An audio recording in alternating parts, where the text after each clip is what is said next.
दर्शकों, आप सभी भी जानते हैं कि किसी भी देश में कानून बनाए जाते हैं हमारी न्याय व्यवस्था को सुचारू ढंग से चलाने के लिए और लोगों को सही समय पर सटीक न्याय दिलवाने के लिए। बिल्कुल। और किसी भी देश में या समाज में कानून और व्यवस्था को सुचारू रूप से चलाने के लिए समय, काल और खंड के अनुसार जस्टिस सिस्टम में कई सारे परिवर्तन किए जाते रहे हैं। जी हाँ, और रतिका, तुम ये भी जानती होगी कि जब भी किसी के साथ कुछ भी बुरा होता है, कुछ भी गलत होता है, तो सबसे पहले हम क्या करते हैं?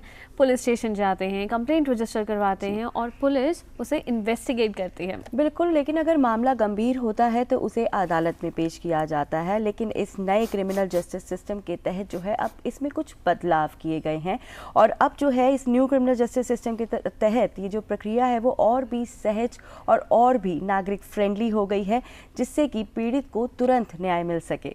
बिल्कुल, और ये जो नया क्रिमिनल जस्टिस सिस्टम जिसे देश में लागू कर दिया गया है 1 जुलाई से, ये हमारे अधिकारों को यानी नागरिकों के अधिकारों को प्राथमिकता देता है। साथ ही विक्टिम सेंट्रिक है, सिटीजन फ्रेंडली है और पुलिस और नागरिकों के बीच में एक अहम रिश्ता, एक मजबूत रिश्ता भी स्थापित करता है। बिल्कुल, तो चलिए आइए जानते हैं न्यू क्रिमिनल जस्टिस सिस्टम का इम्प्लीमेंटेशन या एग्जीक्यूशन किस तरह से थाना लेवल पर किया जा रहा है। साथ ही पुलिस और हमारे बीच में यानी आम जनता के बीच में एक महत्वपूर्ण रिश्ता कैसे बनाया जा रहा है। बिल्कुल, और इस चर्चा पे मौजूद हैं आज हमारे साथ स्टूडियोज में अनिल किशोर यादव जी। आप एक IPS ऑफिसर हैं, साथ ही central academy for police training Bhopal के निदेशक भी हैं। सर, आपका बहुत बहुत स्वागत है DD मॉर्निंग शो में। हम अपने दर्शकों को भी बताना चाहेंगे कि central academy for police training Bhopal इस नए कानून को देश में लागू करने में एक बहुत ही महत्वपूर्ण भूमिका निभा रही है। जी बिल्कुल सर, आपका एक बार फिर से स्वागत है हमारे DD मॉर्निंग शो में। Thank you. तो जिस तरह से 1 जुलाई 2024 से न्यू क्रिमिनल जस्टिस सिस्टम लागू किया गया है, तो इसको लेकर पुलिस महकमे में स्थानीय स्तर पर किस तरह के बदलाव देखे जा रहे हैं? जी, जैसे ही क्रिमिनल जस्टिस डिलीवरी सिस्टम की बात आती है और पुलिस की बात आती है तो सबसे पहले ध्यान में आता है FIR। FIR एक ऐसा शब्द है, एक ऐसी संकल्पना है जिसके बारे में सभी परिचित हैं। तो FIR के बिंदु पर बहुत ही ऐसे बदलाव हुए हैं जो नागरिकों के लिए, पीड़ितों के लिए सहज रूप से FIR दर्ज कराने को सहज बनाते हैं।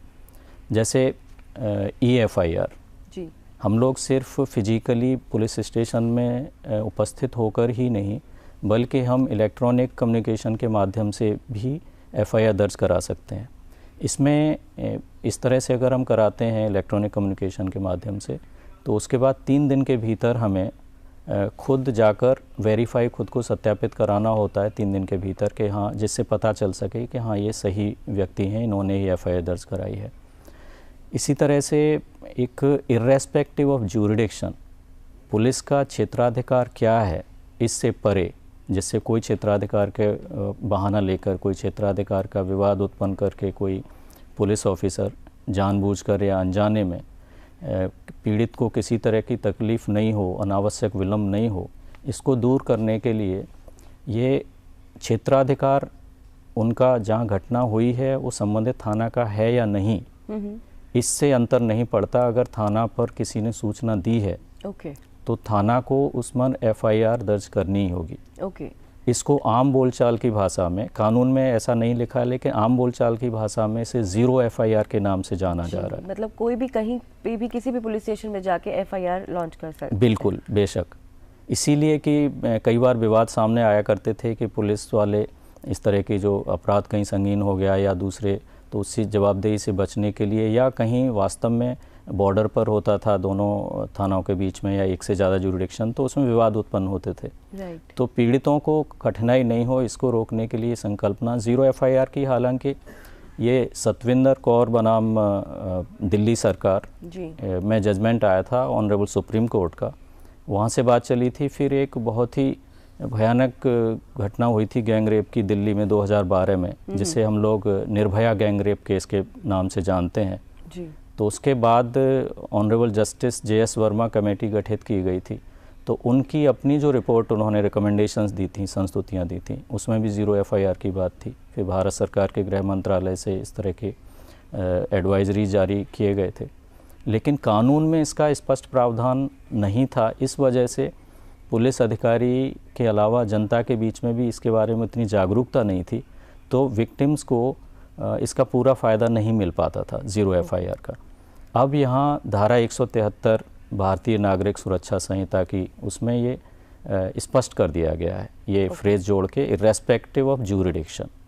तो EFIR और 0 FIR, ये दो इतनी बहुत ही महत्वपूर्ण चीज़ें जोड़ी गई हैं अभी धारा 173 में ही, जिसके कारण, जिसके द्वारा प्राप्त अधिकारों के फलस्वरूप हम लोग विक्टिम और पीड़ित पक्ष ज़्यादा आसानी से ये जो हमारा न्याय व्यवस्था है उसको अप्रोच कर सकते हैं सहजता से। क्योंकि पहला स्टेप यही होता है कि हम सबसे पहले किसी को भी कोई भी प्रॉब्लम होती है तो हम पुलिस स्टेशन में जाते हैं। और सर, हम बार बार इस बात को एम्फेसाइज कर रहे हैं अपने हर कार्यक्रम में, लीगल सेगमेंट में दर्शकों को बताते हैं कि जो न्यू क्रिमिनल जस्टिस सिस्टम है ये विक्टिम सेंट्रिक है और साथ ही सिटीजन फ्रेंडली है। लेकिन जब हम पुलिस पॉइंट ऑफ व्यू से बात करते हैं तो इसे कैसे सुनिश्चित किया जा रहा है? जी, इसके लिए जो विक्टिम फ्रेंडली और सिटीजन सेंट्रिक वाले कुछ नए प्रावधान भी इसमें जोड़े गए हैं। जैसे कि जैसा मैंने अभी बताया, EFIR और 0 FIR, ये तो बहुत ही अत्यंत महत्वपूर्ण प्रावधान है जो विक्टिम्स और नागरिकों के बीच में भरोसा जगाते हैं पूरी व्यवस्था के प्रति, कि हम कहीं से भी किसी ऐसी परिस्थिति में कई बार हो सकते हैं, कई बार महिला हैं, कमज़ोर लोग हैं जो पीड़ित हैं, लेकिन FIR दर्ज कराने के लिए वो वहाँ से सदेह पहुँच नहीं सकते वहाँ थाना, तो उनको जरा सा भी किसी भी तरह से मौका मिला तो इलेक्ट्रॉनिक कम्युनिकेशन के माध्यम से भी उन्होंने अपनी बात दर्ज करा दी। इसी तरह से आगे इस प्रक्रिया में इनकी भागीदारी सुनिश्चित करने के लिए इन्हें जानकारी रहे, तो इन्वेस्टिगेशन में जो भी प्रोग्रेस होती है उसको 90 दिन के भीतर हमें पुलिस की जिम्मेवारी डाली गई है कानून की धारा 193 BNSS भारतीय नागरिक सुरक्षा संहिता, जिससे पुलिस अधिकारियों की जिम्मेवारी है, जवाबदेही है कि वो पीड़ित पक्ष को जो इसमें डेवलपमेंट्स हो रहे हैं, प्रगति हो रही है अनुसंधान यानी इन्वेस्टिगेशन में, उसके बारे में वो अवगत कराएंगे, सूचित करेंगे। यानी पीड़ित भी अप टू डेट रहें कि किस तरह से इन्वेस्टिगेशन आगे बढ़ रही है। जी बिल्कुल, उन्हें जी सारी अपडेशंस रहेंगी। बिल्कुल। और इसी तरह से एक और प्रावधान है जो पहले उसमें नहीं था। हमने सुना होगा कहीं सोशल मीडिया में हम लोग देखते हैं कि कई बार प्रोसिक्यूशन वापस करने का निर्णय सरकार लेती है। तो इसमें प्रोसिक्यूशन वापस करने का निर्णय लेने से पहले, कोई केस मुकदमा वापस लेने के पहले, राज्य यानी स्टेट यानी गवर्नमेंट, वो पहले जो विक्टिम पक्ष है, इन्फॉर्मेंट पक्ष है, सूचक पक्ष है, उसको सुने बिना ऐसा फैसला नहीं ले सकेंगे। उस पक्ष को जरूर सुना जाएगा, उसको अपॉर्चुनिटी दी जाएगी जो अपना वो पक्ष रख सके। तो ये भी नागरिक केंद्रित जो सुधार हैं उन्हीं में से हैं। जी बिल्कुल। सर, ये जो न्यू क्रिमिनल जस्टिस सिस्टम जो है ये थाने स्तर पर जो लागू किया गया है, तो जो इसका उद्देश्य है ये आम जनता के लिए कैसे फ़ायदेमंद साबित होगा? उनको क्या बेनिफिट्स मिलेंगे इससे? जी बिल्कुल।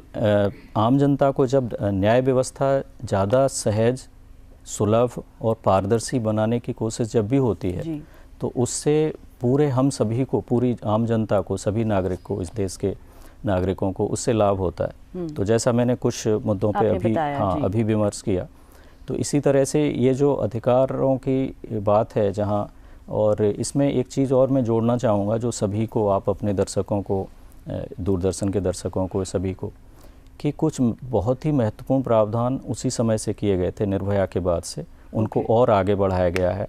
तो 2013 में क्रिमिनल लॉ अमेंडमेंट एक्ट आया था जो फरवरी 2013 से लागू था, उससे सुधार थे। तो उसमें पब्लिक सर्वेंट जो होते हैं, जो लोक सेवक जैसे पुलिस है या और कोई है, वो अगर कानून में निर्धारित ड्यूटी है, डायरेक्शन अंडर लॉ है, उनको अगर डिसओबे करते हैं जानबूझ के, तो इसके लिए प्रावधान है, सख्त प्रावधान है।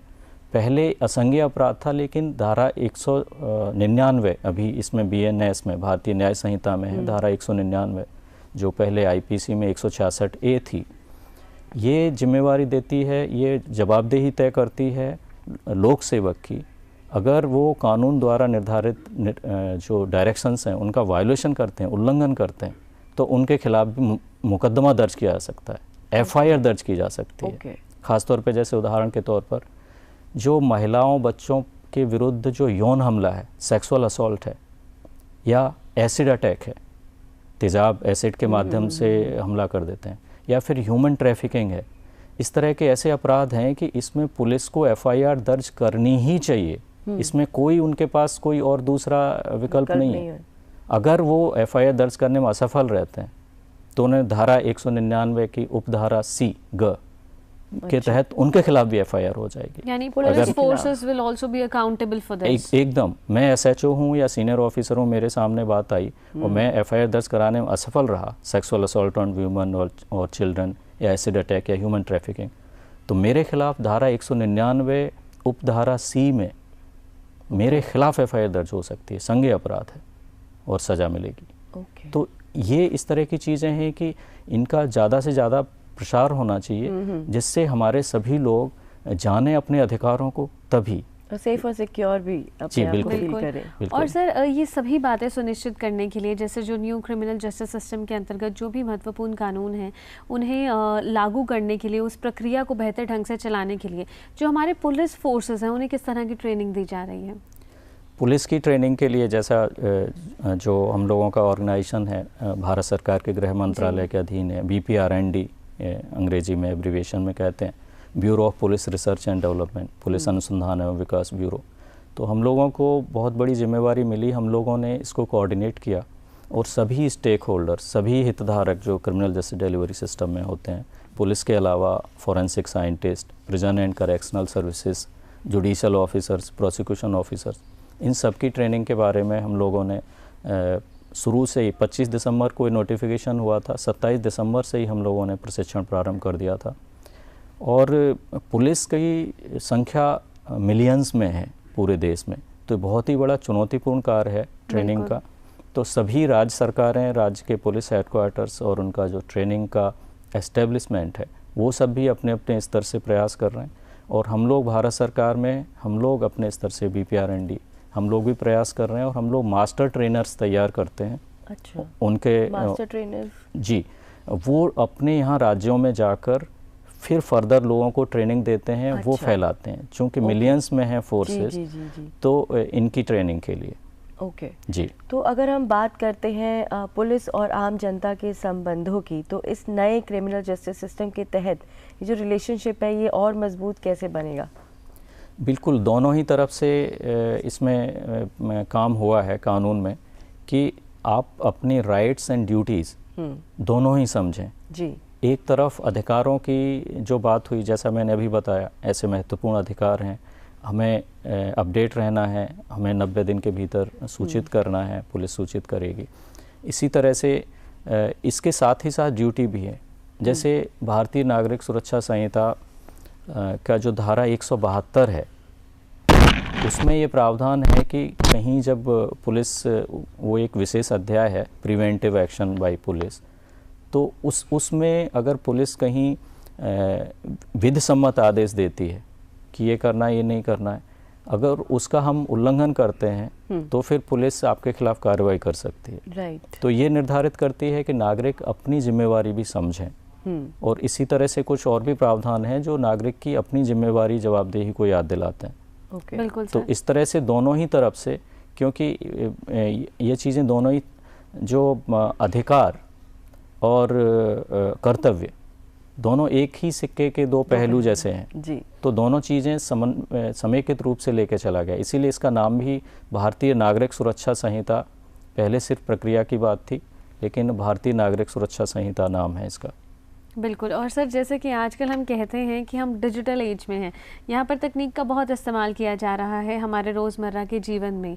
तो जब हम न्यू क्रिमिनल जस्टिस सिस्टम की बात करते हैं तो टेक्नोलॉजी जो है वो इन सबको कैसे आसान बना रही है कि न्याय लोगों तक पहुँचे, उनके लिए चीज़ें और आसान हो जाएँ?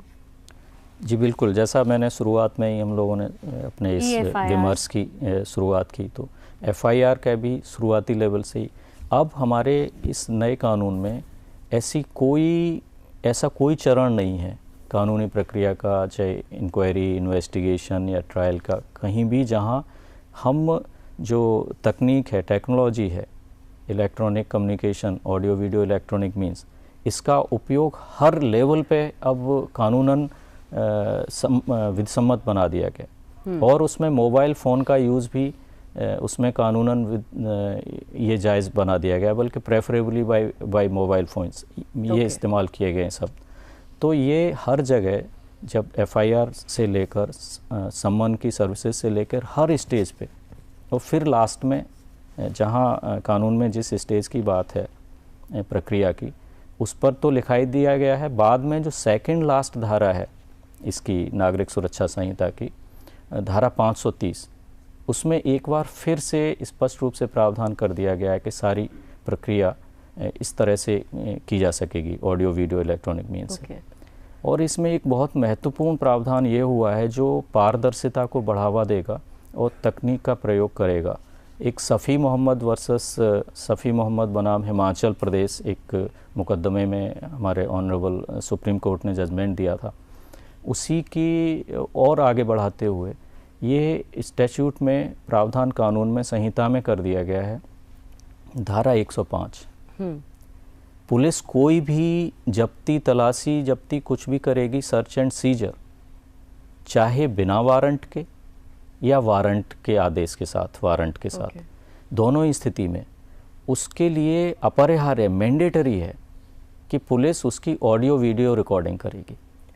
जो आरोप पुलिस पर लगते थे कि भाई उन्होंने कुछ ज़बरदस्ती प्लांट कोई चीज़ कर दी, कुछ कतिपय पुलिस अधिकारियों पर आरोप ऐसे लगते थे, तो उसको ये करने के लिए, सुनिश्चित करने के लिए कि पूरी ट्रांसपेरेंसी रहे, पूरी पारदर्शिता रहे, तो इसके लिए धारा 105 नई धारा जोड़ी गई है। ऐसी धारा सीआरपीसी में, क्रिमिनल प्रोसीजर कोड में नहीं थी, भारतीय नागरिक सुरक्षा संहिता में।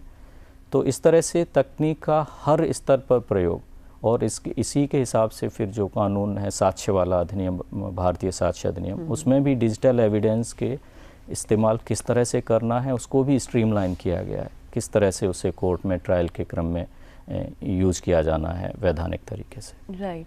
अभी आपने महिलाओं और बच्चों का जिक्र किया था, तो फिर से आपसे यही जानना चाहेंगे आप विस्तार रूप से कि ये जो इम्प्लीमेंटेशन किया जा रहा है न्यू क्रिमिनल जस्टिस सिस्टम का थाने स्तर पे, तो उसमें महिलाओं और बच्चों के लिए क्या प्रावधान है, उन्हें किस तरह से इसमें बेनिफिट्स मिलेंगे?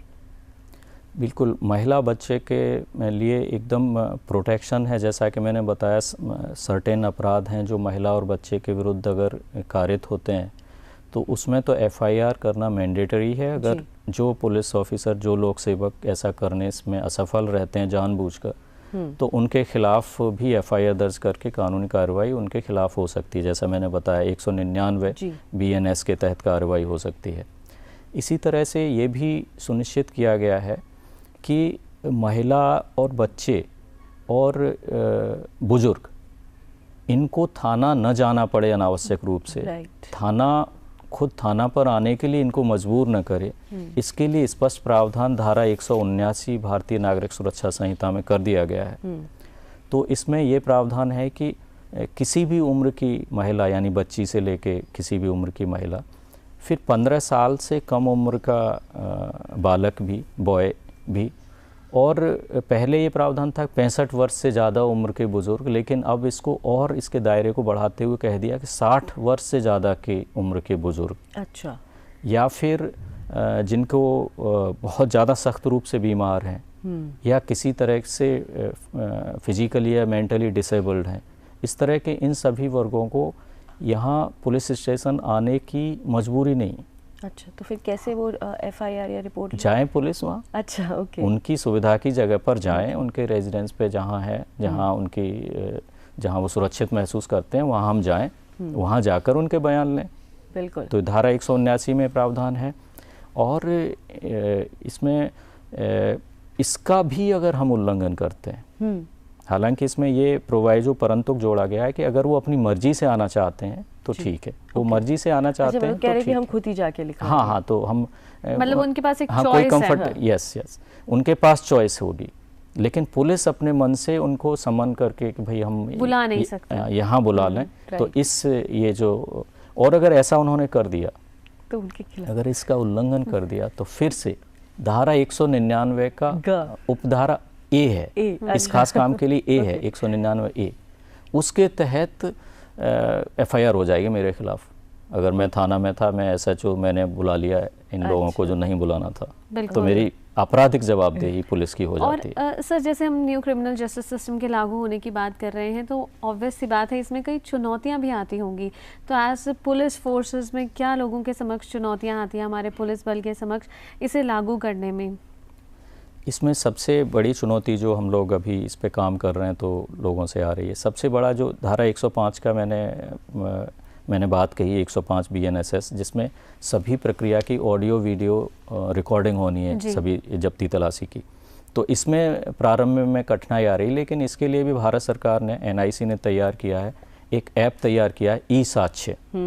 ई-साक्ष्य ऐप के माध्यम से एक साथ ही उससे रिकॉर्डिंग करेंगे तो सर्वर पर एक साथ ही हर जगह वो सेव हो जाएगा, उसकी टेम्परिंग भी नहीं हो सकेगी।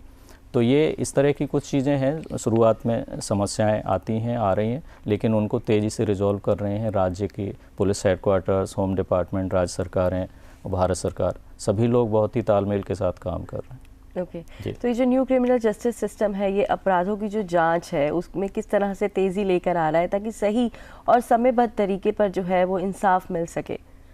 जी, इसके लिए कई काम हुए हैं। एक तो टाइम लाइन्स, जो एक कहावत है ना, जस्टिस डिलेड जस्टिस डिनाइड, तो उसको यथासंभव दूर करने के लिए टाइम लाइन्स निर्धारित कर दी गई हैं।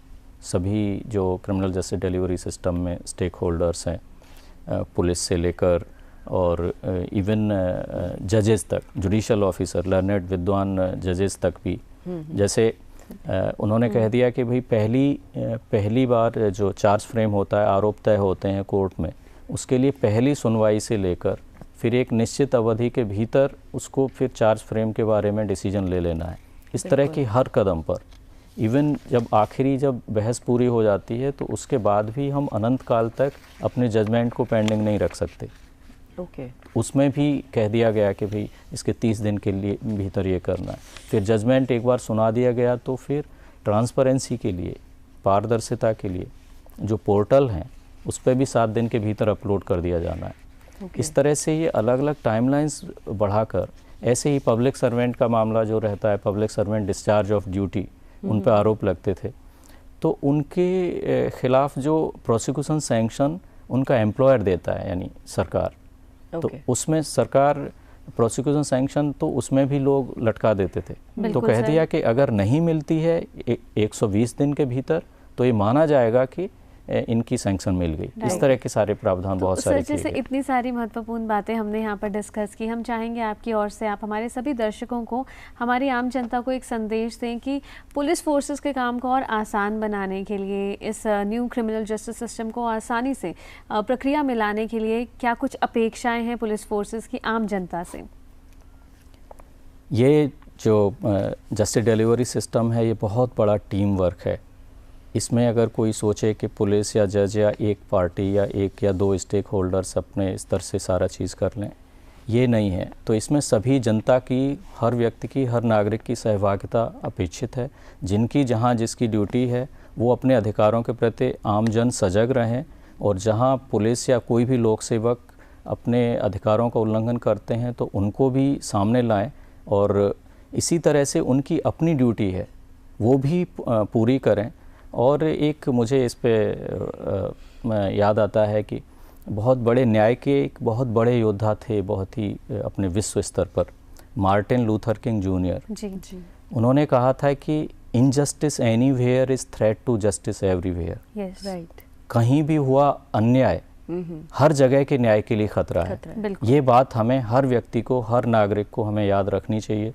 तो न्याय की दिशा में अपना जो अमूल्य सहयोग हो सकता है, उसके लिए हमें प्रस्तुत रहना चाहिए। राइट, बिल्कुल। तो दर्शकों, आपने अभी जाना कि किस तरह से ये जो नया क्रिमिनल जस्टिस सिस्टम है, ये पुलिस और जनता के जो संबंधों को बेहतर और विश्वसनीय बनाने में मददगार साबित हो रहा है। जी हाँ दर्शकों, और आज चर्चा में हमारे साथ बने हुए थे Anil Kishore Yadav ji, IPS, central academy for police training Bhopal के निदेशक। सर, आपके समय के लिए, इस जानकारी के लिए आपका बहुत बहुत धन्यवाद। Thank you so much sir, DD morning show में आने के लिए और अपना वक्त देने के लिए। Thank you. Thank you. जय हिंद।